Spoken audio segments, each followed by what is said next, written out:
Hello and welcome. I'm Kateri, also known as Vinoxus. I am a professional tarot reader and I'm here to show you my tarot collection. As always, this video is time-stamped for your convenience. Feel free to skip to wherever you wish to start. My flip-throughs are comment-free if you just want to get straight to the goods. Today, I have the Bloody Tears Tarot by Rizak Dimitro. It is an indie deck by Pentagram Publishing. I paid $65 Canadian as a Kickstarter for the deck itself, and shipping was $32. Shipping took 20 days from Ukraine to New Brunswick. Link is in the description below. First off the bat, the Kickstarter ended on June 27th, and here I am a month later with a deck in my hand. Pentagram Publishing does all the printing in-house, so either they printed these very fast or they already had them ready to go. Regardless, I'm really impressed with the speed that they produced the deck. Another note is the shipping cost. I did get the box, the bag, the tarot deck, and the cloth, so shipping may not be as high if you just purchase the deck itself. If you're a Castlevania fan, you already know what the name of the deck is referring to. This is a vampire deck, but it's less about biting necks and feels more like the portraits on the castle walls. You can definitely see the Castlevania influence here. The coolest thing is that the art medium is all done by blue, black, and red ballpoint pens, with the artist buying over 100 boxes of each color to do the entire deck. It's really impressive. You can really kind of see the sketchiness here. It's really cool. This is a 78 card deck using the Rider-Waite-Smith system. Let's get right into it. So before we get right into this, I will show you the tarot cloth that they sent, which is this one right here. I have some complaints. It feels really nice. It's like a velvet, but it's a little more plushy. One thing I noticed, there's a missing pixel right here. There's literally a missing pixel underneath the graphic, which is really odd. And one of these corners, I have to give a feel for it, because I can't remember which corner it is, but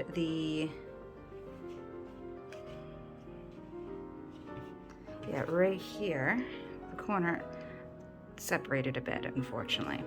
Now, where this came all the way from the Ukraine,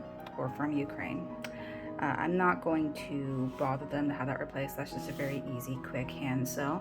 But this is, that's a little bit of an oversight there. You don't have to get the tarot cloth with your set by any means. For me, I really like black and gold, so I chose to get it. So the box. The box is a wooden box. It's quite well made. It's kind of a gloss top there. The soft kind of velvet inside there. And then I also got the cloth. Now the description said it was a silk cloth. I don't know if it is. It just feels like regular satin to me. If you just kind of give it a little crack open, you can see the graphic that's on it. Again, the ballpoint pens are very evident here. And then we have the box itself.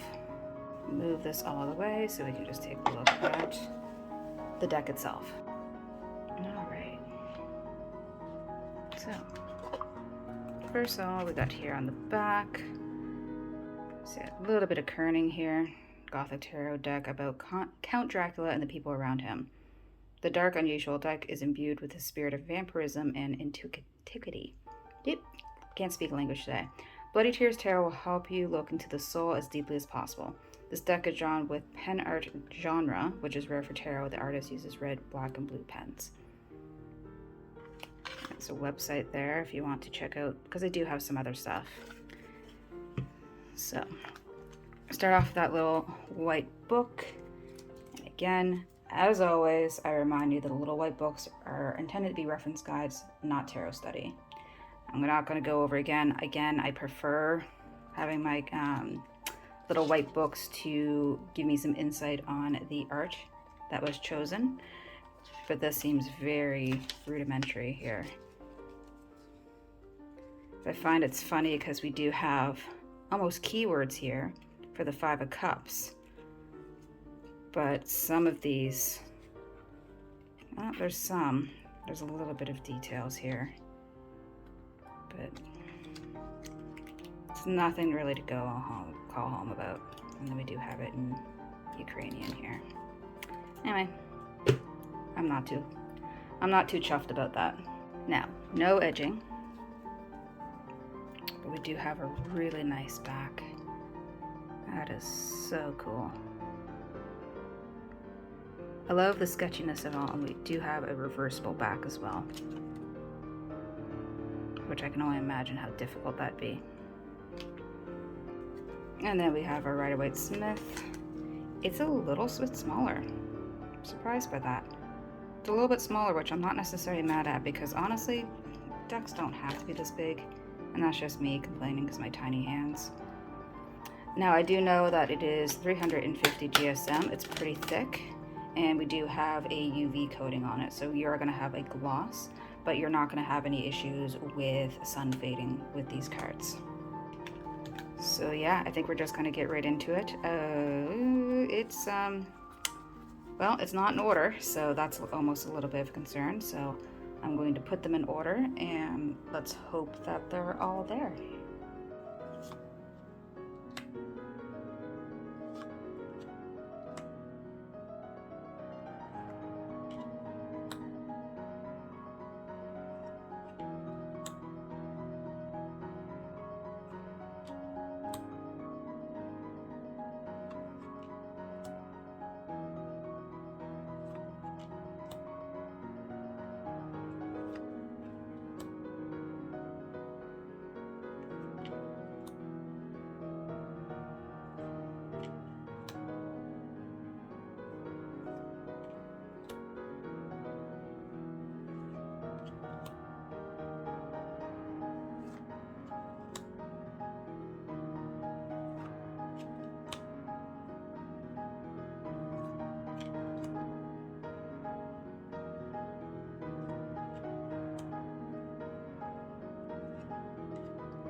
Okay, so we are going to start off with these three. I actually have a few majors kind of hiding under the magician here. I have 3 favorite majors, 1 favorite minor, 1 favorite court card. Although again, it's always harder to pick, but I needed to kind of pare it down a little bit. We'll start with the Queen of Swords. We got a fox, we got a really cool sword here and the red hair, and then we do have that almost like auditorium behind her. It's really pretty. These look a little bit like wieners. Sorry, I just thought that was funny. Didn't realize that until now. But anyway, that's still pretty cool. And we do have roses here. It's just really nicely done. And the shading on the long neck. It's really cool. I really like the 10 of Cups. It does remind me of Crimson Peak. I think it's called Crimson Peak. It was that Del Toro movie that had the guy who plays Loki in it. I can't think of his name right now. Anyway, that guy. It's really nice, and I think that it's really kind of showing the influences are outside Castlevania, anything that's kind of gothic horror. It's really nice. Don't mind me, it's super warm in here. I can't think of anything, but yes, it's that movie, Crimson Peak. It's the one where it has like the castle on top of the hill and there's ghosts and stuff. It's really fun. But let's go into the majors. We have the Magician. That is just beautiful. The amount of work put into that. The amount of shading. I wouldn't think that you would get this level of depth from just 3 colors. Obviously you would. But you do have like this kind of purple tone to everything that is just really, really gorgeous. And then we have the blacks going to the blues, going to the reds in the center. It's really nice. The Empress is just really pretty. What I really like is that we do have the mirror here, so the figure is kind of walking towards her. We have the lilies here. We have these handmaidens over here. It's really nice. And I love this negative space around the candles to kind of give that vision of light. We have Death. This is just really pretty. We have the sun setting over here or rising. And then we have, again, the person who passed, and then we have Death comforting the widow. That's really nice. Hand's a little weird. Not mad at it though. I like it. It's super nice. What I don't like, there is some cards I don't like. I do have some grapes. So my grapes is that we have 2 cards here that are just, it's just a stained glass window, which doesn't really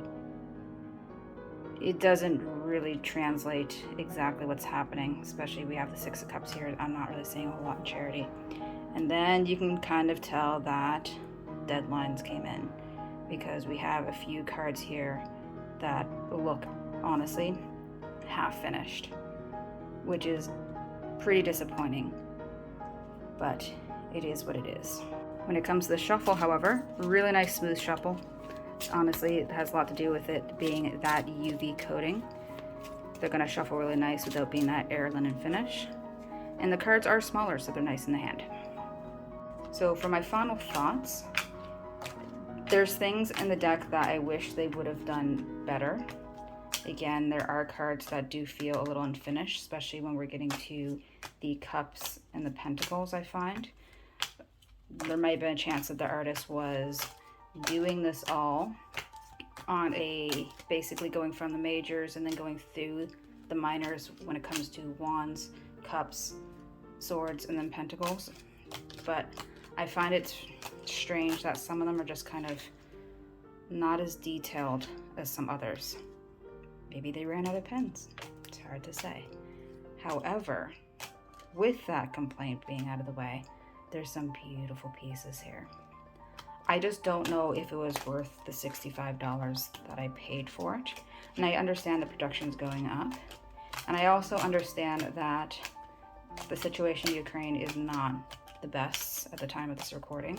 So I'm not going to give them too much grief about it. At the end of the day, I'll talk about that one in a second. At the end of the day, I'm just very pleased to be able to not only support, but get a really awesome kind of video game inspired deck, especially from might be an indie publisher, but it's not like a fan deck where it might disappear off the market after a couple months. If anybody knows anything about Castlevania, that's very Simon Belmont. Just had to bring that up. Overall, if this is a deck that tickles you, by all means pick it up. Again, I find shipping was incredibly quick considering everything that's going on and the fact that it came from Europe to here, so I have no complaints about the speed of the shipping at all. The deck is has really nice quality to it. Honestly, it is a really beautiful deck overall. There's just some parts where I find that, again, maybe they kind of ran out of time. Like, that's a really nice one, but there might have been a case where they kind of ran out of time and kind of had to cut a few corners, especially when it comes to, get that back in shot there, that pixel. It's just right out of the middle of the graphic there. I just noticed that, and it's a little disappointing. Overall, I think that, again, if it tickles you, get it. If it doesn't, don't bother. I'm very pleased to have it in my collection at the end of the day. So yeah, I hope this is helpful to you in some way. Follow me on my Instagram at Phenoxus, as I will be posting a spread inspired by the deck and aesthetic photos of the deck all week. And if you want to give an offering to the Algorand gods in my name, please like and subscribe, and comment below your favorite card from this deck. It helps me out a great deal. I do post tarot reviews every Sunday, so you'll not be without. That's it for me, and remember your power.